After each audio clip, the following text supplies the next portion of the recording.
আসসালামু আলাইকুম। ইন্দোনেশিয়ার আর রাহিমো মাদ্রাসায় পড়ুয়া এক মেয়ের পরিত্যক্ত লাশ পাওয়া যায় গভীর জঙ্গলে। কিন্তু অবাক করা বিষয় হলো, এর এক সপ্তাহ পরেই সম্পূর্ণ সুস্থ হয়ে সে ফিরে আসে ওই মাদ্রাসায়। আর সে এখানে আসার পর থেকেই মাদ্রাসা জুড়ে শুরু হয়ে যায় ভয়ঙ্কর এক জিনের তাণ্ডব। মাদ্রাসার অনেক মেয়েদের উপরই ওই জিন আসর করতে থাকে।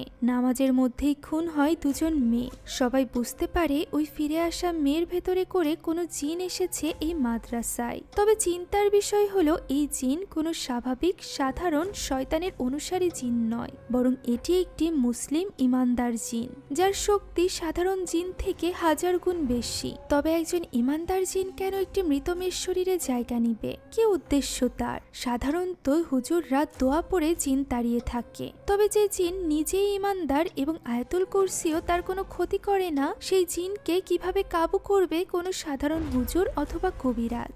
জানবো আজকের এই গল্পে, যার নাম মুনকার। এটি ইন্দোনেশিয়ার এক মহিলা মাদ্রাসায় ঘটা সত্য ঘটনা অবলম্বনে তৈরি মুভি, যার গল্পে রয়েছে অসাধারণ টুইস্ট এবং ভয়ঙ্কর রহস্য, যা ইতিমধ্যে অনলাইন জগতে সাড়া ফেলেছে। আমি নিজেও এই মুভির জন্য অধীর আগ্রহে অপেক্ষা করেছিলাম। আশা করছি এর গল্প আপনাদের কাছে ভালো লাগবে। তো চলুন আর দেরি না করে সরাসরি চলে যাওয়া যাক গল্পে। গল্পের শুরুতে আমরা একটা মেয়েদের মাদ্রাসার ফজরের ওয়াক্তের দৃশ্য দেখতে পাই, যেখানে সব মেয়েরা এসে অজু করে নামাজের জন্য তৈরি হচ্ছিল। ইমাম, হুজুর, সেই সাথে উম্মি সহ সকল মেয়েরা ওই মাদ্রাসার ভেতরে থাকা একটি মসজিদে এসে জড়ো হয়, যেখানে বড় হুজুর ফজরের ওয়াক্তের ফজিলাত সকলকে বলে শোনায়। কারণ এই ওয়াক্তে ঘুমকে আটকে নামাজ আদায় করা সব থেকে বড় কঠিন বিষয়। এখানে এই মেয়েদের মধ্যে হারলিনা নামের এক মেয়ে ছিল, যে কিনা তখনও পর্যন্ত ঘুমে পড়ে যাচ্ছিল। এখন নামাজ এবং আলোচনা শেষে এই মাদ্রাসার প্রধান উম্মি সকলের সামনে আসে। উম্মি আয়ো এখানে সকলকে উদ্দেশ্য করে বলে যে মাত্র 10 মিনিট পরই তারা কোরআন পাঠ শুরু করবে, তাই সকলে যেন তৈরি হয়ে নেয়। একথা শোনা মাত্রই হারলিনা সেখান থেকে উঠে যেতে থাকে। তখন হারলিনার বেস্ট ফ্রেন্ড রানুম তাকে জিজ্ঞাসা করে সে কোথায় যাচ্ছে। হারলিনা জানায় সে কোরআন শরীফ তার ঘরেই ভুলে এসেছে, তাই সে সেটা আনতে যাচ্ছে। একথা বলে হারলিনা সেখান থেকে বের হতে শুরু করে। তখন তাদেরই ক্লাসে 3 জন মেয়েকে আমরা দেখতে পাই, যারা কিনা হারলিনার এইভাবে বের হয়ে যাওয়ার ব্যাপারটাকে একদমই স্বাভাবিকভাবে নিচ্ছিল না। তাদের মনে হচ্ছিল হারলিনা হয়তো বা কোরআন পাঠ করতে চায় না, তাই সে এখান থেকে চলে যাচ্ছে। অন্যদিকে হারলিনা গিয়ে পৌঁছায় তার ঘরে। সেখানে তার কোরআন শরীফটি টেবিলের উপর রাখা ছিল, যেটা সে হাতে তুলে নেয়। আর এরপর সেটা দেখতে দেখতে সে সেখানেই ঘুমিয়ে পড়ে। অন্যদিকে তার সহপাঠীরা সকলে বসে কোরআন শরীফ তেলাওয়াত করছিল, যেখানে উম্মি আয়ু লক্ষ্য করে যে এখানে একজন ছাত্রী নেই, অর্থাৎ হারলিনা নেই। এই ব্যাপারটা হারলিনার বান্ধবী রানুম এবং সেই সাথে রাবেয়াও লক্ষ্য করে। তাই তো কোরআন শরীফ তেলাওয়াতের পর উম্মি তাদের উপর ভীষণ ক্ষেপে যায়। যেদিন যে ক্লাসের তেলাওয়াত থাকে সেদিন সেই ক্লাসে সকলকেই সেখানে উপস্থিত থাকতে হবে, আর যদি কেউ অযথা অনুপস্থিত থাকে তাহলে পুরো ক্লাস শাস্তি পেতে হবে। একথা বলে সে শাস্তি স্বরূপ পুরো ক্লাসকে, পুরো মাদ্রাসা এবং ওয়াশরুম পরিষ্কার করতে বলে। একথা শুনে রাবিয়া কিছুটা বিরক্তি প্রকাশ করে বলে যে এই শাস্তি তো হারলিনার পাওয়ার কথা। তখন উম্মি বলে যে এই শাস্তি হারলিনা সহ সকলকেই ভোগ করতে হবে। একথা বলতে না বলতেই সেখানে হারলিনা দৌড়াতে দৌড়াতে চলে আসে। সে এখানে উম্মির কাছে ক্ষমা চায়, তবে এতে উম্মির মন গলে না। সে সকলকে সমানভাবে শাস্তি ভোগ করতে বলে, যার ফলে রাবেয়া এবং তার বান্ধবীরা ভীষণ ক্ষেপে যায়। তারা যাওয়ার সময় হারলিনাকে উম্মির সামনেই ধাক্কা দিয়ে যায়, যে ব্যাপারটা দেখেও উম্মি কিছুই বলে না। এখন সকল মেয়েরা নিজ নিজ কাজে লেগে পড়ে, যেখানে রাবেয়া তখনও পর্যন্ত এই শাস্তি মেনে নিতে পারছিল না। সে এখানে তার বান্ধবী ডিলা এবং সিতিকে বলে যে সে এই শাস্তি কিছুতেই ভোগ করবে না। তাই তো তারা 3 জন মিলে চলে যায় হারলিনার কাছে। হারলিনা তখন রানুমের সাথে ওয়াশরুম পরিষ্কার করছিল। তাকে এইভাবে হাসি খুশি ভাবে কাজ করতে দেখে রাবিয়া ভীষণ রেগে যায় এবং তাকে একাকেই এই ওয়াশরুম পরিষ্কার করতে বলে। বাকি মেয়েদেরকে এখান থেকে চলে যেতে বলে, কারণ তারা কোনো দোষ করেনি। যেহেতু হালিনা দোষ করেছে তাই তাকে একাকেই শাস্তি পেতে হবে। একথা শুনে রানুম রাবিয়াকে বোঝানোর চেষ্টা করে যে হালিনা মাত্র 1 মাস হয়েছে এই মাদ্রাসায় এসেছে, সে এখনো পর্যন্ত মাদ্রাসার নিয়ম কানুনের সাথে নিজেকে খাপ খাইয়ে নিতে পারেনি, আর এ কারণেই তাকে আরো সুযোগ দেওয়া উচিত। তবে রাবেয়ার মতে রানুমের পক্ষে এই কথা বলা সহজ, কেননা সে একজন হাফিজা, উম্মি হুজুর সকলে তাকে পছন্দ করে। তবে ক্লাসে বাকি যারা স্টুডেন্টরা আছে তারা প্রতিনিয়ত হুজুর এবং উম্মির সামনে ছোট হয়ে যাচ্ছে শুধুমাত্র হালিনার নিয়ম ভাঙার জন্য। একথা বলে হালিনা আরো বেশি নোংরা করে বাকি সকলকে নিয়ে সেখান থেকে চলে যায়। তবে রানুমের আরেকজন ভালো বান্ধবী সিথি তাকে সাথে যেতে বললে রানুম রাজি হয় না, বরং সে তো নিজের বেস্ট ফ্রেন্ড হালিনাকে সাহায্য করার জন্য সেখানেই থেকে যায়। অন্যদিকে বাকিদেরকে এইভাবে বেরিয়ে যেতে দেখে উম্মি আয়ু, তাদেরকে এইভাবে কাজ ফেলে রেখে চলে যেতে দেখে সে সবটা বুঝতে পারে। এদিকে রানুম হালিনাকে সাহায্য করার জন্য তার সাথে কাজ করতে বসে যায়, যা দেখে হালিনা তাকে বলে যে সে চাইলে চলে যেতে পারে, কারণ পুরো দোষটাই তার ছিল, সে এর শাস্তি নিজ কাঁধে নিতে রাজি আছে। তখন হালিনা তাকে বোঝানোর চেষ্টা করে যে কেন তার এই সকল নিয়ম মেনে নিতে এত কষ্ট হচ্ছে। সে আসলে তার বাবা মায়ের অনেক আদরের সন্তান, সে যা চেয়েছে তখনই তা পেয়েছে। একথা বলতেই রানুমের মুখ শুকিয়ে যায়। যে ব্যাপারটা বুঝতে পেরে হালিনা তার কাছে ক্ষমা চায়, তবে রানুম জানায় সে তার কথায় কষ্ট পায়নি। একথা শুনে হালিনা বুঝতে পারে যে রানুম কতটা ভালো মনের অধিকারী, আর এর কারণ হলো রানুমের বাবা মা কেউ বেঁচে নেই। আর এ কারণেই তখন যখন হালিনা তার বাবা মায়ের কথা বলেছিল তখন রানুমের মন খারাপ হয়ে গিয়েছিল। এখন এখানে সব মেয়েদের সাথে দেখা করতে তাদের বাবা মা এসেছিল, যেখানে হালিনার সাথে দেখা করতে তার মা আসে। হালিনা তার মাকে বলে সে এখানে থাকতে চায় না, মাদ্রাসার কোনো মেয়েই তাকে পছন্দ করে না, শুধুমাত্র একটি মেয়ে বাদে, বাকিরা তো তাকে ঘৃণা করে। এছাড়া এখানকার বেডশিটও বেশ নোংরা। একথা শুনে তার মা হেসে দেয় এবং বলে সে আজ রাতেই তার জন্য নতুন বেডশিট সেই সাথে অনেকগুলো চাদর এনে দেবে। সে আরো বলে অন্ততপক্ষে 1 সেমিস্টার পর্যন্ত তাকে এই মাদ্রাসায় থাকতে হবে, তা না হলে তার বাবা কিছুতেই রাজি হবে না তাকে এখান থেকে নিয়ে যেতে। তারা কথা বলছিল এমন সময় হালিনা লক্ষ্য করে রাবিয়াকে তার বাবা প্রচন্ড আকারে ঝগড়া করছে। মাদ্রাসার নিয়ম ভঙ্গের জন্য সে তাকে বকা দিচ্ছিল, কিন্তু কি নিয়ম ভেঙেছে সে? মূলত উম্মি আয়ু রাবিয়ার বাবা মাকে আজ সকালে তার কাজে ফাঁকি দেওয়ার ব্যাপারটা জানিয়ে দিয়েছিল, তাই তো রাবিয়া এখানে তার বাবার খারাপ ব্যবহার এবং এই সব কিছুর জন্য হালিনাকেই দায়ী মনে করছিল। এই ব্যাপারটা দূর থেকে হালিনাও বুঝতে পারে, তবে সে এখানে তার মাকে এই ব্যাপারে কিছুই বলে না। তার মা এখানে তার জন্য খাবার নিয়ে এসেছিল, যেটা হালিনা তখন খায় না এবং রেখে দেয় পরবর্তীতে রাতে খাওয়ার জন্য। মেয়ের যেহেতু এখানে থাকতে বেশ কষ্ট হচ্ছে, তাই ওই রাতেই হালিনার মা কিছু বেডশিট রেডি করে তার মেয়েকে দেওয়ার জন্য।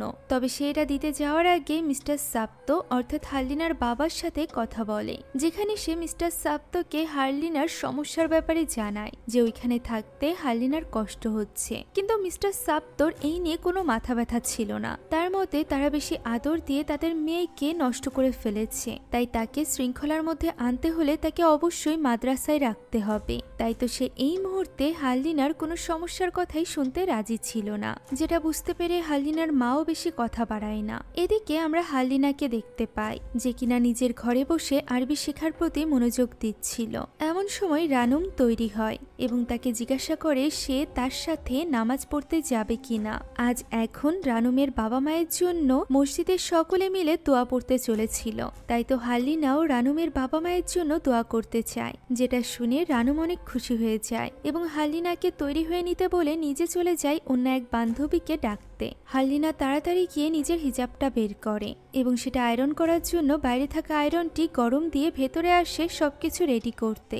এমন সময় আমরা দেখতে পাই সেখানে এসেছে রাবিয়া, টিলা এবং সিতি। এই রুমের বাইরে থাকা কয়েকজন মেয়েকেও তারা ডেকে নিয়ে আসে। মূলত তারা ভেবেছিল আজ সকালের ব্যাপারটা হালিনাই উম্মে আয়ুর কাছে নালিশ করেছে, তাই তারা এখানে হালিনাকে শায়েস্তা করতে এসেছিল। এখানে হালিনা তাদেরকে বলার চেষ্টা করে যে সে এমন কিছুই করেনি, তবে তার কথা শুনতে তারা তো রাজিই ছিল না। ডিলা এবং রাবিয়া মিলে তাকে মারে, আর এরপর তার সামনেই তার মায়ের বানিয়ে রাখা খাবারটিকে নষ্ট করে, আজে বাজে কথা বলে। রাবিয়া তাকে তার সাথে ফাইট করতে বলে, তবে হালিনা তো তাদের সাথে কোনো ঝামেলাই চাইছিল না, তাই সে নিজের জীবন বাঁচাতে তখনই পালাতে শুরু করলে পথে থাকা দুজন মেয়ে তাকে ধাক্কা দিয়ে ফেলে দেয়, যার ফলে তার সামনের টেবিলের উপর রাখা আয়রনটি তার হাতে লাগে, ফলে তার হাত পুড়ে যায়। বাকিরা তাকে ধরে রাখে এবং রাবিয়া ওই আয়রনটি তুলে নেয় আর এরপর তাকে ভয় দেখাতে থাকে যেন সে তার মুখ পুড়িয়ে দিতে চাইছে, যা দেখে হালিনা এবার তাকে ধাক্কা দিয়ে সেখান থেকে পালাতে শুরু করে। মাদ্রাসার কয়েকজন মেয়ে তার পিছু করছিল। কোনো মতে তাদের কাছ থেকে পালিয়ে সে দৌড়াতে দৌড়াতে পৌঁছে যায় মসজিদের সামনে, যেখানে রানুম মাত্র মসজিদের সিঁড়ি দিয়ে উঠছিল। সেখানে রানুমকে ডাক দেয়, তবে রানুম পিছনে ফিরে দেখার আগেই বাকিরা এসে তাকে ধরে নিয়ে যায়, যার ফলে রানুম কিছুই বুঝে উঠতে পারে না। এদিকে ডিলা এবং রাবিয়া মিলে হারলিনাকে ধরে নিয়ে যায় ওয়াশরুমে, যেখানে বালতিতে থাকা ডিটারজেন্ট পানির ভেতরে তার ওই পোড়া হাত ঢুকিয়ে দেওয়া হয়, যার ফলে সে প্রচন্ড যন্ত্রণায় ছটফট করতে থাকে। শুধুমাত্র তাই নয়, এই শীতের রাতে রাবেয়া ঠান্ডা পানি নিয়ে তার মাথার উপর ঢালতে থাকে। এতেই তারা থেমে যায় না, তারা দুজন মিলে হালিনাকে মারতেও থাকে, যেখানে সুযোগ পেয়ে হালিনা সেখান থেকে দৌড়ে বেরিয়ে যায়। এভাবেই দৌড়াতে দৌড়াতে এবার সে মাদ্রাসার বাইরের দিকে চলে আসে। মাদ্রাসার বাইরে বেরিয়ে সে রাস্তার দিকে দৌড়াচ্ছিল, তবে রাস্তার উপর এসেই সে হোঁচট খেয়ে নিচে পড়ে যায়। ওই সময় সামনে দিয়ে একটি গাড়ি আসছিল। হালিনা সেখান থেকে সরার আগেই তার অ্যাক্সিডেন্ট হয়ে যায়। এই ব্যাপারটা দূর থেকে রাবেয়া এবং ডিলাও দেখতে পায়। এখান থেকে দৃশ্য পরিবর্তিত হয় এবং আমরা হসপিটালের দৃশ্য দেখতে পাই, যেখানে মিস্টার সাফতো অর্থাৎ হারলিনার বাবা এসেছিল তার মেয়েকে দেখতে, যেখানে হারলিনার ক্যাবিনের বাইরে বসেছিল মাদ্রাসার হুজুররা। তবে সে তাদের সাথে কোনোরকম কথা না বলে প্রথমেই চলে যায় নিজের মেয়ের কাছে। এখানে হারলিনার অবস্থা বেশ ক্রিটিক্যাল ছিল। ওই সময় মিস্টার সাফতোর চোখ পড়ে তার হাতে থাকা পোড়া দাগটির উপর, যা দেখে সে বুঝতে পারে এটা অ্যাক্সিডেন্টের ফলে হয়নি, অর্থাৎ অ্যাক্সিডেন্টের আগেও হারলিনার সাথে এমন কিছু ঘটেছিল যে কারণে সে মাদ্রাসা থেকে বেরিয়ে এত রাতে রাস্তায় এসেছিল। তাই তো সে এই ব্যাপারে জবাবদিহিতা নিতে তখনই চলে যায় মাদ্রাসার হুজুরদের কাছে এবং তাদের মধ্য থেকে একজনকে সে আঘাতও করে। সেই সাথে বলে যে সে তার মেয়ে হারলিনাকে ভালো শিক্ষার জন্য মাদ্রাসায় পাঠিয়েছিল, কষ্ট দেওয়ার জন্য নয়। মাদ্রাসায় তার মেয়েকে যখন বুলি করা হচ্ছিল তখন তারা কোথায় ছিল? এখন নিজেদের পিঠ বাঁচাতে তারা এখানে এসে বসে আছে। এছাড়া এত রাতে কি এমন মাদ্রাসায় ঘটেছিল যে তার মেয়ে রাস্তায় এসেছিল? এই সকল প্রশ্নের কোনো জবাবই মাদ্রাসার হুজুরদের কাছে ছিল না। তারা তো এখানে শুধুমাত্র দুঃখ প্রকাশ এবং সাপ্তর কাছে ক্ষমা চায় যে তারা হারলিনাকে সুরক্ষিত রাখতে পারেনি। ওই মুহূর্তে সাপ্তো আর কোনো কথাই শুনতে রাজি ছিল না, তাই সে তাদেরকে তখনই হসপিটাল থেকে চলে যেতে বলে। ওই দিন মাদ্রাসায় ক্লাস শেষে সকল সহপাঠীকে মসজিদে ডাকা হয় হারলিনের জন্য দোয়া করতে, যেখানে রাবেয়া, সিথি এবং ডিলা এমন ভাব করছিল যেন গতকাল রাতে কিছু হয়নি। তারা এখানে রানুমের সাথে কথা বলতে আসে এবং দোয়া পাঠের পর তারা একসাথে হসপিটালে যাবে হারলিনাকে দেখার জন্য একথাও বলে। তবে রানুমের যেহেতু মন ভালো ছিল না, তাই সে তাদের সাথে ক্যান্টিনে যায় না। আর ঠিক ওই মুহূর্তে হসপিটালে থাকা হারলিনা তার শেষ নিঃশ্বাস ত্যাগ করে। দৃশ্য পরিবর্তিত হয় এবং আমরা এক সপ্তাহ পর মাদ্রাসার দৃশ্য দেখতে পাই, যেখানে হারলিনার ক্লাসের সকলে মিলে কাপড় চোপড় উঠাচ্ছিল। এমন সময় রানুমের সামনে হঠাৎ করেই হারলিনা চলে আসে এবং তাকে সালাম দেয়। এতদিন পর হারলিনাকে দেখে রানুম তো ভীষণ খুশি হয়ে যায়, কিন্তু দূর থেকে রাবেয়া এবং তার বান্ধবীরা যখন জানতে পারে যে হারলিনা ফিরে এসেছে তখন তারা বেশ ঘাবড়ে যায়। অ্যাক্সিডেন্টের কারণে হারলিনার পায়ে ব্যান্ডেজ ছিল, যে কারণে সে ঠিকভাবে হাঁটতে পারছিল না। এদিকে হারলিনা এইভাবে ফিরে আসায় হুজুররাও বেশ চিন্তায় পড়ে গিয়েছিল। তারা স্পষ্টভাবে বুঝতে পারছিল যে ওই রাতে নিশ্চয়ই হারলিনার সাথে কিছু ঘটেছিল, তা না হলে এত রাতে সে মাদ্রাসা থেকে পালানোর চেষ্টা করবে কেন? তাদের মধ্য থেকে কয়েকজন তো হারলিনার কাছে সরাসরি এই ব্যাপারে জানতে চাইছিল, কিন্তু উম্মে আয়ু এই ক্ষেত্রে অনুমতি দেয় না। তার মনে হচ্ছিল এই ব্যাপারটা নিয়ে বেশি নাড়াচাড়া করলে তাদের মাদ্রাসার রেপুটেশন নষ্ট হবে, আর এরপর থেকে কেউ তাদের মেয়েকে এই মাদ্রাসায় পাঠাতে ভয় পাবে। এছাড়া বড় হুজুর আপাতত অন্য মাদ্রাসায় গিয়েছেন পড়াতে, তাই এই মুহূর্তে সে কোনো ঝামেলা চাইছিল না। সে শুধুমাত্র সুরক্ষা দিতে চাইছিল হারলিনার মতো বাকি মেয়েদেরকে, যাতে করে কারোর আর এই মাদ্রাসা থেকে বাইরে পালিয়ে যাওয়ার প্রয়োজন না হয়। এখন পরদিন ফজরের নামাজের পর যখন হুজুররা ছাত্রীদের উদ্দেশ্যে কথা বলছিল তখন সেখানে উম্মি আয়ু আসে। আয়ু দূর থেকে হালিনার দিকে তাকিয়েছিল, যেখানে হালিনাও অদ্ভুতভাবে আয়ুকেই দেখছিল। এখানে হালিনার চোখে মুখে এমন ভয়ানক ছাপ ছিল যা থেকে উম্মি আয়ুর চোখই যেন সরছিল না। এমন সময় হঠাৎই তার কানের কাছে হালিনা এসে সালাম দেয়, যার ফলে আয়ু ঘাবড়ে যায় এবং পাশে তাকাতেই দেখতে পায় সেখানে আরেকজন উম্মি আছে যে কিনা তাকে সালাম দিয়েছে। এমন সময় হালিনাও তার দিক থেকে চোখ ফিরিয়ে নেয়, যা দেখে উম্মি আয়ু এই পুরো ঘটনাটিকে নিজের মনের ভুল ভেবে অন্য উম্মির সাথে কথা বলতে চলে যায়। ওই সময় হুজুর তাদের সবাইকে উদ্দেশ্য করে বলে যে হালিনার জন্য দোয়া করতে, কেননা সে মহান আল্লাহ তাআলার পরম দয়ায় মৃত্যুর মুখ থেকে ফিরে এসেছে। হুজুর যখন এই সকল কথা বলছিল তখন আমরা হালিনাকে দেখতে পাই, যে কিনা ভয়ঙ্কর দৃষ্টিতে তাকিয়েছিল রাবিয়াদের দিকে। শুধুমাত্র ওই সময়ই নয়, বরং পরবর্তীতে সকলে যখন দলগত হয়ে কোরআন পাঠ করছিল তখনও হালিনা রাবিয়াদের দিকেই তাকিয়েছিল। যে ব্যাপারটা দেখে রাবিয়ার বেশ অস্বস্তি লাগছিল। এমন সময় সেখানে চলে আসে রানম। রানম একজন হাফিজা হওয়ায় রাবিয়ারা সব সময় তাকে কাছে রাখতে চাইতো, তবে রানম থাকতে চাইছিল হালিনার সাথে। তাই সে হালিনার কাছে বসে পড়ে কোরআন তেলাওয়াত করতে, যে ব্যাপারটা রাবিয়ার ভালো লাগে না। এখানে রানম হালিনাকে বলে ওই দিন রাতে নিশ্চয়ই হালিনার সাথে কিছু হয়েছিল, যে ব্যাপারটা সে হুজুরদের সাথে শেয়ার করতে পারেনি। অন্তত পক্ষে হালিনা চাইলে রানমের সাথে ওই ঘটনার ব্যাপারে শেয়ার করতে পারে। তবে হালিনা এখানে রানমকে ওই ঘটনার ব্যাপারে ভুলে যেতে বলে, কেননা সকলে নিজের খারাপ কাজের শাস্তি নিশ্চয়ই পাবে। এই কথার কোনো মানে রানম বুঝতে পারে না। এখন হালিনার এই ঘটনার পর থেকে হুজুররা বেশ সতর্ক হয়ে গিয়েছিল মাদ্রাসা নিয়ে, যে কারণে প্রতি রাতে দুজন করে স্টুডেন্ট মাদ্রাসার বিভিন্ন ওয়াশরুম থেকে শুরু করে পুরো মাদ্রাসাটাই চেক করত। আজ রাতে এই কাজের দায়িত্ব পড়েছিল রাবেয়া এবং সিথির উপর। তবে সবগুলো ওয়াশরুম একসাথে চেক করতে গেলে অনেক টাইম লেগে যাবে, তাই রাবেয়া জোর করে সিথিকে অন্য একটা ওয়াশরুমে পাঠিয়ে দেয় চেক করতে, যাতে করে তারা দুজন আলাদা আলাদা ভাবে চেক করে দ্রুত কাজ সারতে পারে। এখন রাবেয়া সে যে ওয়াশরুম বিল্ডিং এ ঢুকেছিল তার এক সাইডের ওয়াশরুমগুলো একে একে চেক করছিল।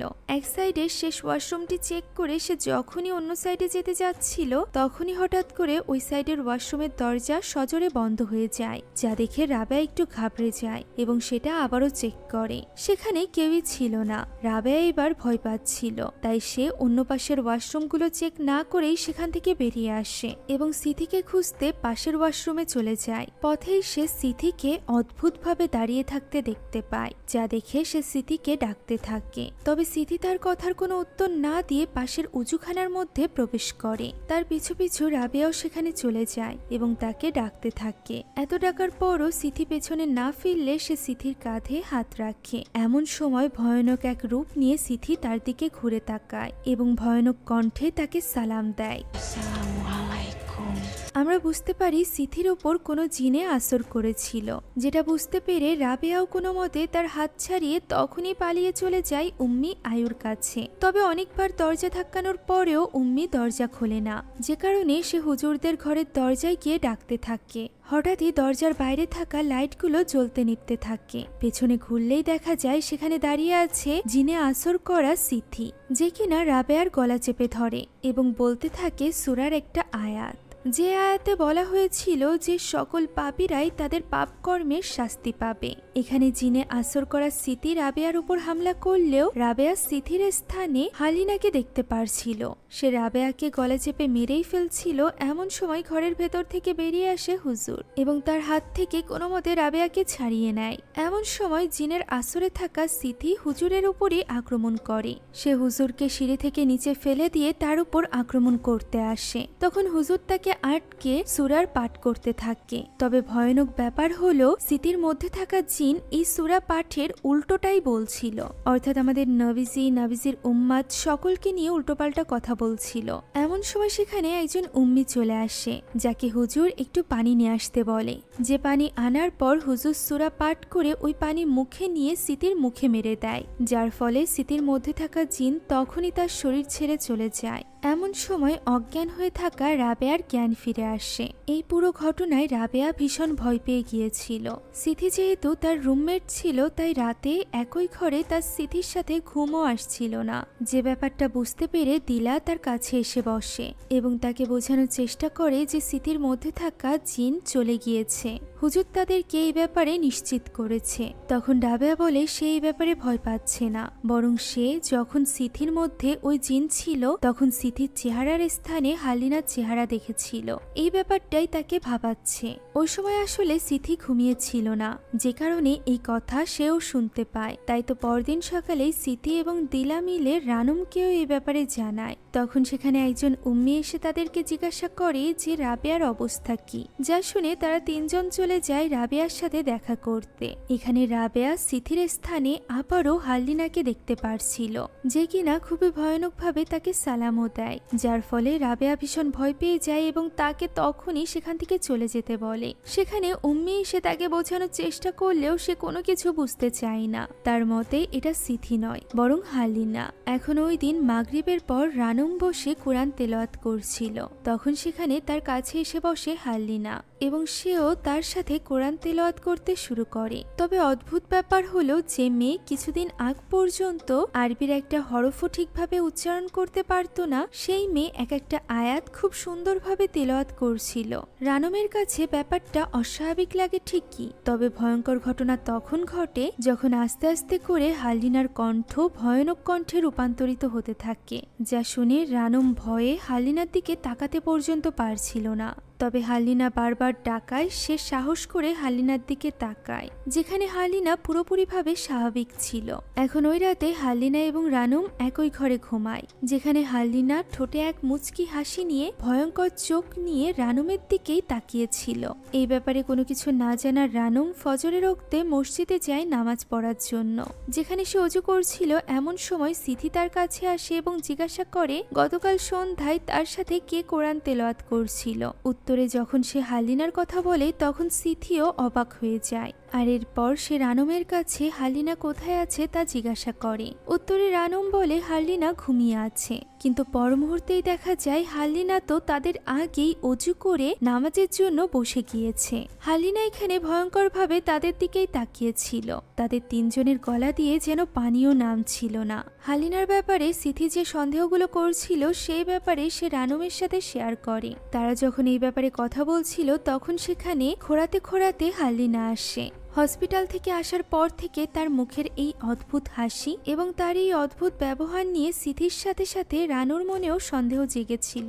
এর উপর আবার ওই দিন যখন সে তার ঘরে যায় সে দেখতে পায় হালিনা খুবই অদ্ভুতভাবে খাটের উপর বসে দুলছে, যা দেখে সে যেন থমকে যায়। এমন সময় হালিনা তার দিকে ফিরে তাকায়। রানুম তাকে জিজ্ঞাসা করে সে কি করছিল। প্রতি উত্তরে হালিনা উল্টে তাকে জিজ্ঞাসা করে যে সে কেন সেখানে দাঁড়িয়ে তাকে দেখছিল। এর কোনো উত্তর রানুম দিতে পারে না। এখন সময় ঘুরে আবারও পালা এসে গিয়েছিল রাবেয়ার। পুরো মাদ্রাসা পাহারা দেওয়ার। আজ রাবেয়ার সাথে ছিল রানুম। তবে আজ রাতে রাবেয়া ঈশার নামাজ জামায়াতের সাথে পড়তে পারেনি, যে কারণে ওই সময় সে নামাজ আদায় করতে চাইছিল। তবে তার যেহেতু ভয় লাগছিল তাই সে রানুমকে সেখানে বসে থাকতে বলে। সে নামাজ শুরু করে, অন্যদিকে রানুম তাকে পাহারা দেওয়ার জন্য মসজিদের বাইরেই বসেছিল। এমন সময় সে হঠাৎ করে তার সামনে দিয়ে হালিনাকে যেতে দেখতে পায়। তাকে এত রাতে এইভাবে বাইরে দেখে তার পিছু করতে থাকে রানুম। এর ফলে মসজিদে একেবারে একা হয়ে যায় রাবেয়া। সে সেখানে দাঁড়িয়ে নামাজ পড়ছিল। এমন সময় হঠাৎই সেখানকার লাইটগুলো জ্বলতে নিভতে শুরু করে এবং এক পর্যায়ে বন্ধ হয়ে যায়। রাবেয়া এতে করে ঘাবড়ে গেলেও সে নামাজ ছাড়ে না। অন্যদিকে রানুম তখনও পর্যন্ত হালিনার পিছু করছিল। অনেকবার ডাকা সত্ত্বেও হালিনা তার ডাক শুনছিল না। এদিকে নামাজের মধ্যেই রাবিয়া অদ্ভুত কণ্ঠে দোয়া দুরুদের শব্দ শুনতে পারছিল। ফলে সময়ের সাথে সাথে তার ভয়ও বেড়ে চলেছিল। এমন সময় সিজদা দিয়ে উঠতেই সে দেখতে পায় সে তো পশ্চিম দিকে ফিরে নয় বরং পূর্ব দিকে ফিরে নামাজ পড়ছে, অর্থাৎ পুরো মসজিদই যেন ঘুরে গিয়েছে। যা দেখে সে দ্রুত পশ্চিম দিকে ঘুরে বসে এবং আবারও সিজদায় যায়। যেখানে সিজদা থেকে উঠতেই সে আবারও একই কাণ্ড দেখতে পায় যে সে পূর্ব দিকে ফিরে নামাজ পড়ছে। এই ঘটনা তার সাথে বারবার ঘটতে থাকে। অন্যদিকে রানুম হালিনাকে একটা ঘরের মধ্যে প্রবেশ করতে দেখতে পায়, যেখানে গিয়ে সে হালিনাকে খুঁজে পায় না। ঠিক ওই সময় রাবেয়া সালাম ফিরিয়ে নামাজ শেষ করে আর নামাজ শেষ হতে না হতেই ভয়ঙ্কর হাল্লিনা তার উপর আক্রমণ করে। ফলে রাবেয়ার চিৎকার শুনে রানুম দৌড়ে চলে আসে মসজিদে, যেখানে রাবেয়া উল্টো দিকে সিজদা করেছিল। যে ব্যাপারটা দেখে রানুমের মনে সন্দেহ জাগে এবং সে রাবেয়ার কাছে আসে এবং তাকে স্পর্শ করতেই রাবেয়ার দেহ মাটিতে লুটিয়ে পড়ে। তাকে দেখতে খুবই ভয়ঙ্কর হয়ে গিয়েছিল এবং সে সেখানেই মারা গিয়েছিল, যা দেখে রানুম হতবাক হয়ে যায়। ওই দিন জানাজার আগে রাবেয়ার গোসল করানোর সময় সেখানে দিলা, সিথি এবং রানুমও উপস্থিত ছিল। এখানে রাবেয়ার লাশ দেখে মনে হচ্ছিল যেন তার মধ্য থেকে কেউ জীবনী শক্তি শুষে নিয়েছে।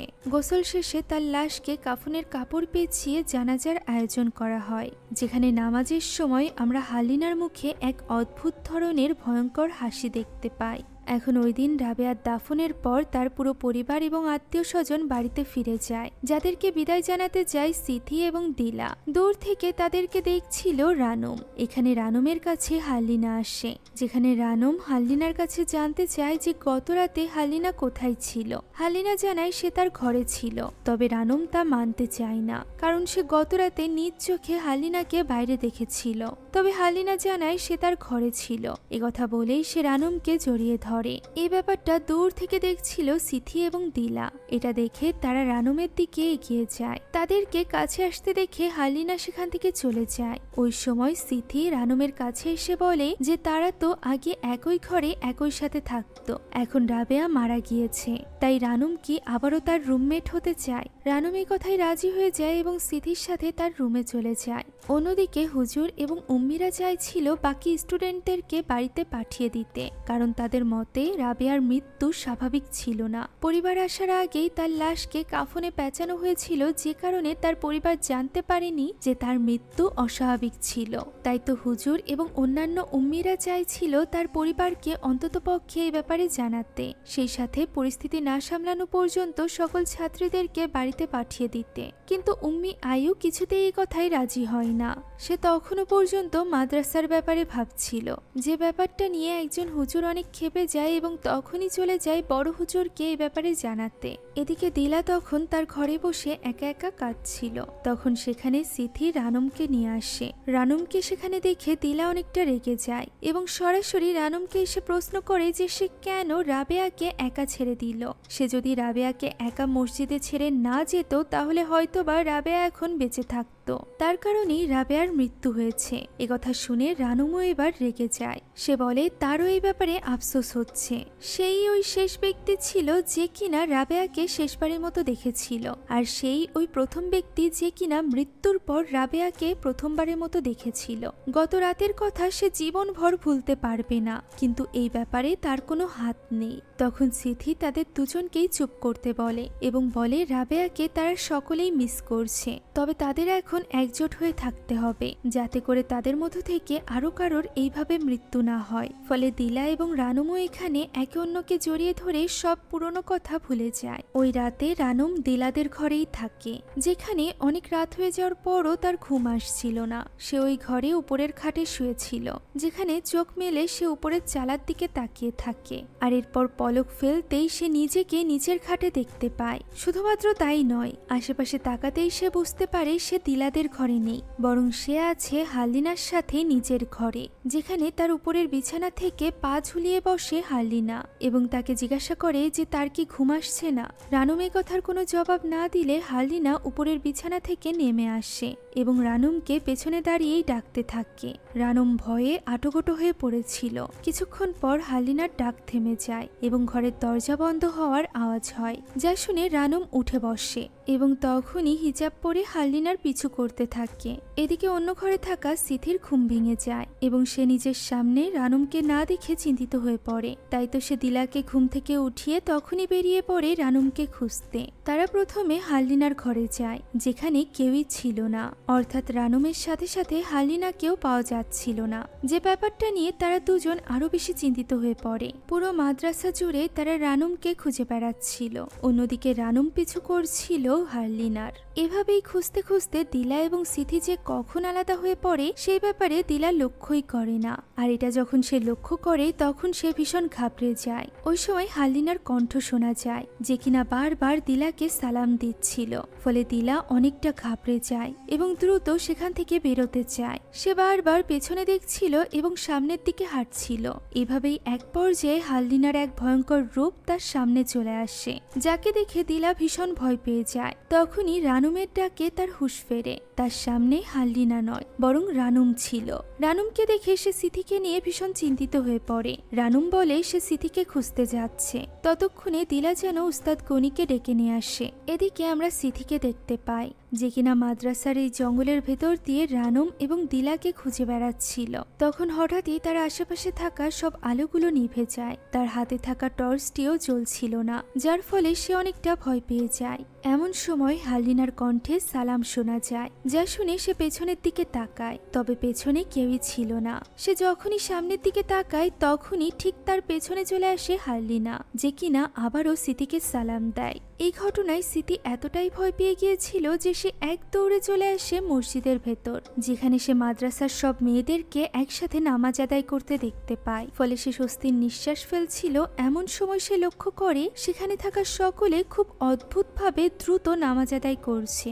এভাবে দ্রুত নামাজ আদায় করতে করতে হঠাৎই তারা থেমে যায় এবং ভয়ঙ্করভাবে সিথির দিকে তাকায়। এমন সময় তাদের মধ্য থেকে একজনের খিমার উড়ে এসে সিথির মুখের উপর পড়ে। ফলে সে চিৎকার করতে থাকে এবং তার চিৎকার শুনে সেখানে দৌড়ে চলে আসে রানুম, আর সেই সিথির হুঁশ ফিরিয়ে আনে। তারা দেখতে পায় মসজিদে তখন তারা দুজন বাদে আর কেউই নেই, যা দেখে সিথি রানুমের কাছে দিলার ব্যাপারে জানতে চায়। রানুম জানায় দিলা ওস্তাদ গনিকে ডাকতে গিয়েছে, যা শুনে তারা দুজন তখনই মসজিদ থেকে বেরিয়ে যায় দিলার উদ্দেশ্যে। অন্যদিকে দিলা ততক্ষণে পৌঁছে গিয়েছিল ওস্তাদ গনির ঘরের সামনে, যেখানে সে বারবার ওস্তাদ গনিকে ডাকছিল, তবে সে কিছুতেই কোনো সাড়া দিচ্ছিল না। এমন সময় দিলা লক্ষ্য করে যে ঘরের দরজা তো খোলা। ওই সময় সে ঘরে প্রবেশ করে এবং দেখতে পায় বিছানার উপর ওস্তাদ গনি শুয়ে আছে। সে ওস্তাদ গনিকে ডাকতে থাকে এবং সিথিকে যে খুঁজে পাওয়া যাচ্ছে না এই ব্যাপারটাও জানায়। তবে ওস্তাদ গনি তো কোনো সাড়াই দিচ্ছিল না, যে কারণে সে সামনের দিকে এগিয়ে যায় এবং ওস্তাদ গনিকে স্পর্শ করে ডাকতে যায়। এমন সময় ঠিক তার পেছনে চলে আসে হালদিনা, যে ব্যাপারটা দিলাও অনুভব করে পেছনে ফিরে তাকায়। তবে সেখানে কেউই ছিল না। এমন সময় সে সামনে ফিরতেই দেখতে পায় বিছানার উপরও ওস্তাদ গনি নেই। এখানে কি হচ্ছে তা সে বুঝতে পারছিল না। এমন সময় ঘরের লাইটগুলো জ্বলতে নিভতে শুরু করে। সে ঘর থেকে বের হতে যায়, তবে ঘরের দরজা আপনা আপনি বন্ধ হয়ে যায়। সে দরজা ধাক্কাচ্ছিল এবং সাহায্য চাইছিল। এমন সময় পেছন থেকে হালদিনার গলায় তাকে সালাম দেওয়া হয়, যা শুনে সে অবাক হয়ে যায়। তবে তার পেছনে তো কেউই ছিল না। এমন সময় দরজাটি জোরে জোরে নড়তে শুরু করে, ফলে সে দরজা থেকে পেছনে সরে যায়। এই সময় যেন বারবার হালদিনা তাকে সালাম দিচ্ছিল। এমন সময় অন্ধকারের মধ্য থেকে হঠাৎই হালদিনা তার উপর হামলা করে বসে। তার চিৎকার শুনে ঘুম ভেঙে যায় উম্মি আয়ুর। সে উম্মি ইন্দ্রিকে ডেকে তোলে এবং তখনই রেডি হতে বলে বাইরে কি হচ্ছে তা দেখতে যাওয়ার জন্য।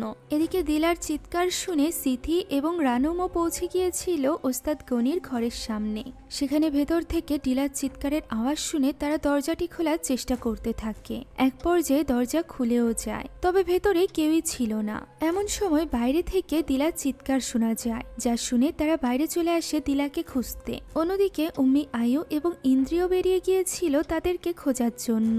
এমন সময় মসজিদ থেকে বিপদ ঘণ্টার আওয়াজ শোনা যায়, যা শুনে তারা মসজিদে চলে আসে, যেখানে আগে থেকেই কিছু ছাত্রীরা উপস্থিত ছিল এবং রাবেয়ার মতোই পূর্ব দিকে সিজদা করেছিল দিলা, যাকে ওঠাতেই তারা বুঝতে পারে রাবেয়ার মতো দিলাও মারা গিয়েছে ওই একইভাবে। সিথি এবং রানুম তাদের আরো একজন বান্ধবীকে হারিয়ে ভীষণভাবে ভেঙে পড়ে। এমন সময় রানুমের চোখ পড়ে মসজিদের এক কোণায়, যেখানে দাঁড়িয়ে ছিল হালদিনা। সে ভয়ঙ্কর ভাবে তার দিকেই তাকিয়ে হাসছিল, যা দেখে রানুম এবার পুরোপুরিভাবে নিশ্চিত হয়ে যায় যে এই সব কিছুর পেছনে হালদিনাই রয়েছে। তাই সে সিথিকে নিয়ে তখনই চলে যায় ওস্তাদ গনির সাথে কথা বলতে। ওস্তাদ গনি এবং আরেকজন ওস্তাদ মিলে তখন বের হচ্ছিল আশেপাশে কি হচ্ছে তা দেখার জন্য। ওই সময় সিথি এবং রানুম তাদের কাছে আসে এবং হালদিনার ব্যাপারে জানায়। তারা এটাও জানায় যে এই সকল মৃত্যুর পেছনে হালদিনা রয়েছে। এই ব্যাপারে জানার পর ওস্তাদ দুজন তখনই বেরিয়ে যায় হালদিনাকে খোঁজার উদ্দেশ্যে। এদিকে মসজিদে মাইকিং করা হয় এবং সকল ছাত্রীদেরকে মসজিদে চলে আসতে বলা হয়। এই বিপদের মধ্যে আজ রাতে তারা সকলে একসাথে মসজিদেই থাকবে। এদিকে হালদিনার মাকে কল করে এইখানকার পরিস্থিতির ব্যাপারেও জানানো হয় যে হালদিনাকে খুঁজে পাওয়া যাচ্ছে না এবং সে এই সবকিছুর পেছনে রয়েছে। যেটা জানার পর তার মাও ভীষণ চিন্তিত হয়ে পড়ে। অন্যদিকে রানুম এবং সিথি পাশাপাশি শুয়েছিল, যেখানে সিথি অন্যদিকে ফিরেছিল। রানুমের ঘুম আসছিল না। এমন সময় তার পাশে থাকা সিথি তার দিকে ফিরে শোয়, যেখানে আমরা দেখতে পাই এটা তো সিথি নয়, বরং ছিল হারলিনা। ভয়ঙ্কর হারলিনা এখানে রানুমকে ডাক দেয়। যখন রানুম ভয়ে ভয়ে সিথির দিকে তাকাতেই দেখতে পায় এটা হারলিনা নয়, বরং সিথি, যে কিনা তাকে ডাকছে ওয়াশরুমে যাওয়ার জন্য। সিথিকে দেখে রানুমও স্বস্তির নিঃশ্বাস ফেলে এবং তার জন্য ওয়াশরুমের বাইরে গিয়ে দাঁড়ায়। সিথি যখন ওয়াশরুমে প্রবেশ করছিল তখন আমরা দেখতে পাই তার সামনের ওয়াশরুমে দাঁড়িয়ে আছে হারলিনা, যদিও পরবর্তীতে তাকে সেখানে দেখা যায় না। সিথি ওয়াশরুমে ছিল এমন সময় ওয়াশরুমের দরজা খোলার আওয়াজ শোনা যায়। সে রানুমকে ডাকে, তবে রানুম কোনো সাড়া দেয় না। এদিকে রানুম দেখতে পাই সিথি তার পেছন থেকে বেরিয়ে কোথাও একটা চলে যাচ্ছে। তাকে এইভাবে যেতে দেখে রানুমও তার পিছু করতে থাকে। কিছু দূর এসে সে দেখতে পায় দুটো বটগাছের সামনে সিথি অদ্ভুতভাবে দাঁড়িয়ে আছে। সে সিথিকে ডাকতে থাকে, তবে কোনো ডাকের সাড়া না পেয়ে সে সিথির দিকে এগিয়ে যায়। সে তাকে স্পর্শ করতে যাবে এমন সময় পেছন থেকে আসল সিথি তাকে ডাক দেয়। পেছনে সিথিকে দেখে সে অবাক হয়ে যায়, তাহলে তার সামনে কে? তখনই ঘুরে তাকে সালাম দেয় হারলিনা, যাকে এইভাবে দেখে তারা দুজনই ভীষণ ভয় পেয়ে যায় এবং দৌড়ে পালাতে শুরু করে। তবে তারা যতই দৌড়াক না কেন, ঘুরে ফিরে তারা ওই দুই বটগাছের মাঝেই আসছিল। তারা কিছু বুঝে উঠতে পারছিল না। এমন সময় সিথির পা ধরে টান দেয় হারলিনা। রানুম তাকে বাঁচানোর চেষ্টা করছিল। এমন সময় সেখানে চলে আসে ওস্তাদরা। তিনজনে চেষ্টা করে তারা কোনো মতে সিথিকে হারলিনার হাত থেকে মুক্ত করে এবং তাদেরকে নিয়ে অন্য ওস্তাদ সেখান থেকে সরে আসে। ওস্তাদ গনি এখানে হারলিনাকে প্রশ্ন করতে থাকে যে সে কে। এমন সময় আমরা দেখতে পাই হারলিনার বাবা মাও পৌঁছে গিয়েছে মাদ্রাসায়। এদিকে হারলিনার মধ্যে থাকা জিন জানায় যে সে ইসলামের একজন জিন, যে কিনা আল্লাহ তাআলার দাসত্ব করে। যা শুনে ওস্তাদ অবাক হয়ে যায় এবং জিজ্ঞাসা করে যে সে এখানে কি করছে। উত্তরে ওই জিন জানায় তাকে কেউ ডেকেছে পাপীদেরকে শাস্তি দেওয়ার জন্য। একথা শুনে ওস্তাদ গনি বলে এখনই হারলিনার শরীর ছেড়ে দিতে, তা না হলে মহান আল্লাহ তাআলার শব্দ দ্বারা সে তাকে ধ্বংস করে দিবে। তখন জিনটা হেসে বলে যে সে চেষ্টা করতে পারে। একথা শুনে ওস্তাদ গনি আয়াতুল কুরসি পড়তে শুরু করলে জিনটিও তার সাথে সাথে আয়াতুল কুরসি পড়তে থাকে। তবুও ওস্তাদ গনি থামে না এবং পুরো আয়াতুল কুরসি পড়ে সে তাসবিহ দিয়ে তার মুখে আঘাত করে। তবে এতেও ওই জিনের কিছুই হয় না। সে তার দিকে তাকিয়ে মুনকারের বর্ণনা দেয়, যে যে মুমিন মহান আল্লাহ তাআলার বদলে শয়তানকে অনুসরণ করবে সে পরিণত হবে মুনকারে। এমন সময় ওই জিন ওস্তাদ গনির পেছনে এসে মুনকার বলে চিৎকার করে ওঠে। ফলে ওস্তাদ গনি পেছনে তাকাতেই হারলিনা যেন গায়েব হয়ে যায়। তবে কিছুক্ষণ পরই তার সামনে দাঁড়িয়ে ছিল হারলিনা। এমন সময় সেখানে চলে আসে তার বাবা মা। হারলিনার মা নিজের মেয়েকে এই অবস্থায় দেখে তখনই ছুটে যেতে চাইছিল তার কাছে। হারলিনার বাবা এবং ওস্তাদ গনি তাকে আটকানোর চেষ্টা করে এবং বোঝাতেও চায় যে এটা হারলিনা নয়, কিন্তু সে কোনো কথাই শোনে না। দৌড়ে চলে যায় তার মেয়ের কাছে। তবে তার মেয়ে তার হাতও স্পর্শ করতে চাইছিল না, যেন সে এক অদ্ভুত রাগে তার দিকে তাকাচ্ছিল। তখনই মিস্টার সাপ্ত অর্থাৎ হারলিনার বাবা কিছু কল্পনা করে এবং আমরা ওই রাতের দৃশ্য দেখতে পাই যেদিন হারলিনার অ্যাক্সিডেন্ট হয়েছিল। আমরা জানতাম ওই রাতে হারলিনার মায়ের এই মাদ্রাসায় আসার কথা ছিল বেডশিট নিয়ে। সে বেডশিট নিয়ে মাদ্রাসার উদ্দেশ্যে রওনাও দিয়েছিল। তবে পথে বেডশিটগুলো পেছনে পড়ে যাওয়ায় সে সেটা ঠিক করছিল।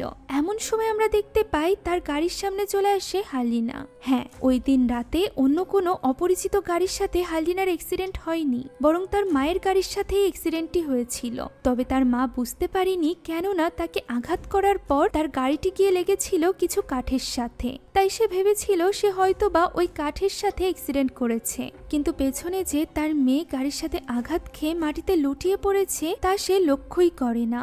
রাবেয়া এবং দিলাও তো কিছু বলে না, যার ফলে অ্যাক্সিডেন্ট হওয়ার বহুক্ষণ পর পর্যন্ত হারলিনা সেখানেই পড়ে থাকে। নিজের মেয়ের অ্যাক্সিডেন্টের ব্যাপারে কোনো কিছু না জানা হারলিনার মা ফিরে যায় বাড়িতে, যেখানে মিস্টার সাপ্ত তার গাড়ির চাকায় হারলিনার কাপড়ের অংশ দেখতে পায়। যদিও সে তখনই কিছু বুঝতে পারে না, কিন্তু এখন সে সবকিছু বুঝতে পারছিল, কেননা হারলিনার মধ্যে থাকা জিন তার মায়ের উপরই আক্রমণ করে এবং তাকে টেনে নিয়ে চলে যায় জঙ্গলের ভেতরে। এবং তারা কিছু করতে পারার আগেই ওই জঙ্গলের ভেতর থেকে ফিরে আসে হারলিনার মায়ের লাশ, যার অবস্থা রাবেয়া এবং দিলার মতোই ছিল। অর্থাৎ ওই জিন হারলিনার মৃত্যুর প্রতিশোধ নিচ্ছিল। আর যেহেতু তার মায়ের অ্যাক্সিডেন্টের কারণেই হারলিনার মৃত্যু হয়েছিল, তাই সে তার মাকেও মেরে ফেলেছিল। দুই ওস্তাদ যায় ওই জিনকে আটকানোর জন্য, তবে তাদের দুজনকে দুই দিকে ফেলে দিয়ে সে আক্রমণ করতে যায় সিথির উপর, কেননা তার মৃত্যুর জন্য কিছুটা অংশে সিথিও দায়ী ছিল। এমন সময় সেখানে বড় হুজুর চলে আসে এবং তার পা ধরে তাকে ছুঁড়ে মারে দূরে। মিস্টার সাপ্তো তখনও পর্যন্ত তার স্ত্রীর লাশ নিয়ে বসেছিল। দুই ওস্তাদ হালিনার দুই হাত ধরে রাখে এবং বড় হুজুর তার কপালে হাত রেখে দোয়া পড়তে থাকে। এতে করে হালিনার ভেতরে থাকা ওই জিনের প্রচন্ড কষ্ট হচ্ছিল। মিস্টার সাপ্তো এই সব কিছু দেখছিল এবং বুঝতে পারছিল যে সে কত বড় ভুল করেছে। হ্যাঁ, এই জিনকে হালিনার ভেতরে এনেছিল মিস্টার সাপ্তো। মূলত হালিনার মৃত্যুর পর সে ডক্টরদেরকে বলেছিল যে তারা যেন কাউকে হালিনার মৃত্যুর ব্যাপারে না জানায়, বিশেষ করে তার স্ত্রীকে, কেননা সে প্রচন্ড ভেঙে পড়বে। আর এরপর সে হালিনার লাশ নিয়ে চলে যায় একজন কালো জাদু করা কবিরাজের কাছে। মূলত মিস্টার সাপ্তো তার মেয়ের এমন মৃত্যু কিছুতেই মেনে নিতে পারছিল না, তাই সে কবিরাজকে অনুরোধ করে তার মেয়েকে জীবিত করে তোলার জন্য। এর বদলে সে যে কোনো কিছু করতে রাজি ছিল। কবিরাজ তাকে সাবধানও করে যে একবার যদি তারা এই পথে এগোয় তাহলে কিন্তু এই কাজ পাল্টানো যাবে না। এমনও হতে পারে হালিনা খুবই ভয়ঙ্কর হয়ে উঠেছে এবং প্রতিশোধ নিচ্ছে। মিস্টার সাপ্তো তো নিজের মেয়ের জীবনের বদলে যে কোনো কিছু মেনে নিতে রাজি ছিল, তাই তো সে এখানে কোনো কিছু না ভেবে কবিরাজের দেওয়া একটা বড় পেরেক হালিনার মাথার মধ্যে গেঁথে দেয়, যার মাধ্যমে হালিনার ভেতরে প্রবেশ করে এক ভয়ানক জিন, যে কিনা প্রথমেই হালিনার মৃত্যুর প্রতিশোধ নিতে চাইছিল। তাই তো মিস্টার সাপ্তোই তাকে পাঠিয়ে দেয় মাদ্রাসায়। হালিনা সুস্থ হয়ে গিয়েছে এবং প্রথমে বাড়িতে না এসে মাদ্রাসায় গিয়েছে শুনে তার মা একটু অবাক হয়। তখন মিস্টার সাপ্তো তাকে বলে যে মাদ্রাসায় গেলে সে দ্রুত সুস্থ হয়ে যাবে, এ কারণেই সে তাকে সেখানে পাঠিয়েছে। এখন এই মুহূর্তে এসে নিজের স্ত্রীকে হারিয়ে এবং নিজের চোখের সামনে নিজের মেয়েকে এত কষ্ট পেতে দেখে মিস্টার সাপ্তো বুঝতে পারছিল যে সে কত বড় পাপ করেছে। তাই তো সে আর এক মুহূর্তও দেরি করে না, সে দৌড়ে যায় এবং হালিনার মাথায় গেঁথে রাখা ওই পেরেকটি তুলে নিয়ে আসে, যার ফলে ওই জিন হালিনার ভেতর থেকে বেরিয়ে যেতে বাধ্য হয় এবং হালিনার লাশ সেখানেই লুটিয়ে পড়ে। এই সব কিছু দেখে সেখানে থাকা সকলে বুঝতে পারে যে এই সব কিছুর পেছনে মিস্টার সাপ্তোই দায়ী, যার পাপের শাস্তি সে অলরেডি পেয়ে গিয়েছে। মেয়েকে তো সে আগেই হারিয়ে ফেলেছিল, এখন সে তার স্ত্রীকেও হারিয়েছে। সেই সাথে সে আল্লাহর নিয়মের বিরুদ্ধে গিয়ে যাকে বাঁচিয়ে তোলার জন্য এত কিছু করেছে তার লাশই এখন তার কোলে পড়ে আছে। এই ঘটনায় মিস্টার সাপ্তো অনেক বড় শিক্ষা পায়। এখন পরদিন সকালে অ্যাম্বুলেন্স আসে সব লাশগুলোকে নিয়ে যাওয়ার জন্য, যেখানে লাশগুলো নিয়ে যাওয়ার পর এই ঘটনাকে ব্যাখ্যা করার জন্য বড় হুজুর মসজিদে এক মজলিস বসায়, যেখানে সে ব্যাখ্যা করে যে কেন ওই জিন এত বেশি শক্তিশালী ছিল, কেন আল্লাহর কোনো কালাম অর্থাৎ আয়াতুল কুরসি তার উপর কোনো প্রভাব ফেলতে পারেনি। আর এর কারণ হলো মানুষের মতো জিনরাও ইসলাম ধর্ম পালন করে, এমনকি তারা মানুষের থেকেও বেশি আল্লাহর অনুগত্য স্বীকার করে থাকে। যারা প্রকৃতপক্ষে ঈমানদার জিন রয়েছে তারা মানুষের কোনো ক্ষতি করতে চায় না। তবে কিছু খারাপ মানুষেরা আছে যারা কিনা কালো জাদুর মাধ্যমে ওই সকল জিনদেরকে নিজেদের বশে করে রাখে এবং সেগুলোকে কাজে লাগায় নিজেদের প্রতিশোধ পূরণ করার জন্য, যেমনটি ওই কবিরাজ করেছিল মিস্টার সাপ্তোর জন্য। সে কোনো শয়তান জিনকে হালিনার মধ্যে আনেনি, বরং এনেছিল একজন মুসলিম ঈমানদার জিনকে, যার ফলে ওই জিন আরো বেশি ভয়াবহ হয়ে উঠেছিল। আর যেহেতু সে একটা ভালো জিন ছিল তাই সে রাবেয়া, দিলা এবং সিতির ক্ষতি করলেও রানুমের কখনোই ক্ষতি করেনি, বরং সে সব সময় তার পাশে থেকেছে। সে ওই পেরেক এবং কালো জাদুর জন্য বাধ্য হয়েছিল হালিনার মৃত্যুর প্রতিশোধ নিতে। অর্থাৎ এই ঘটনায় জিনের যতটা না দোষ ছিল তার থেকে অনেক বেশি দোষ ছিল আমাদের মধ্যে থাকা কিছু প্রতিশোধ প্রবণ মানুষের, যারা কিনা মানুষকে ক্ষমা করতে পারে না। আর এজন্যই হয়তোবা মহান আল্লাহ তাআলা ক্ষমাকে সব থেকে বড় গুণ হিসাবে কোরআন শরীফে উল্লেখ করেছেন। মিস্টার সাপ্তো এখানে তার স্ত্রী সন্তানকে হারিয়ে অনেক বেশি ভেঙে পড়েছিল, সেই সাথে অনেক বেশি কষ্ট পেয়েছিল রানুমও, কেননা সে এক বান্ধবীকে হারায়নি, বরং সে তার বেস্ট ফ্রেন্ড হালিনাকে তো হারিয়েছেই, সেই সাথে হারিয়েছে তার আরো দুই বান্ধবীকে, যারা হালিনার মৃত্যুর জন্য দায়ী ছিল। এখন মুভির শেষ দৃশ্যে আমরা দেখতে পাই মিস্টার সাপ্তো একা ঘরে বসেছিল, নিজের স্ত্রী এবং সন্তানের কথা মনে করে সে অনেক বেশি দুঃখী ছিল। এমন সময় দরজায় নক করার শব্দ শোনা যায়, যা শুনে সে গিয়ে দরজা খোলে। তার দরজায় দাঁড়িয়ে ছিল ওই কবিরাজ, যার সাহায্যে সে ওই জিনকে হালিনার ভেতরে প্রবেশ করিয়েছিল। কবিরাজের হাতে ছিল ওই পেরেকটি। লোকটি। সে এখানে মিস্টার সাপ্তোকে উদ্দেশ্য করে বলে যে সে বলেছিল তার কাজ শেষ না হওয়া পর্যন্ত সে যেন এই কাজটিকে না পাল্টায়, এতে করে তাদের উপর বিপদ আসবে। একথা বলেই তার হাত থেকে সে পেরেকটি ফেলে দেয়, যেটা নিচে পড়তেই দেখা যায় যে তার কাপড় পরিণত হয়েছে লাল রঙে, যা দেখে চোখ তুলতেই মিস্টার সাপ্তো দেখতে পায় তার সামনে ওই কবিরাজ নয়, বরং হালিনার ভেতরে থাকা ওই জিন দাঁড়িয়ে আছে। হয়তোবা সে এখন প্রতিশোধ নিতে এসেছে, যেহেতু মিস্টার সাপ্তো এবং ওই কবিরাজ মিলে তাকে হালিনার ভেতরে আটকে রেখেছিল, আর এই কারণেই সে হঠাৎই ছাড়া পেয়ে প্রতিশোধ নিতে ফিরে এসেছে। এখানে সে ভয়ঙ্কর কণ্ঠে মিস্টার সাপ্তোকে সালাম দেয়। আর এরই সাথে শেষ হয়ে যায় আজকের এই গল্পটি। মুনকার মুভির ট্রেলার বের হয়েছিল বহু মাস আগে, আর ওই ট্রেলার দেখার পর থেকে আমি অধীর আগ্রহে অপেক্ষা করছিলাম এই মুভির গল্প জানার জন্য।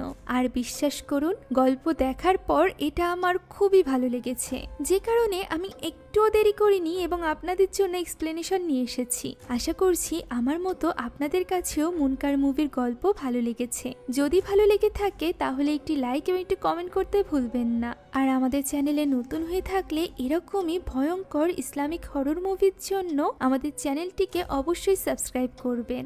এছাড়া আপনি যদি যথেষ্ট সাহসী হয়ে থাকেন এবং সম্পূর্ণ মুভিটি দেখতে চান, তাহলে আমাদের টেলিগ্রাম চ্যানেলে আপলোড দেওয়া আছে। মুভিটি দেখতে চাইলে কমেন্ট বক্সে দেওয়া লিঙ্ক থেকে জয়েন করুন আমাদের টেলিগ্রাম চ্যানেলে। Thank you so much for watching this video. আল্লাহ হাফেজ।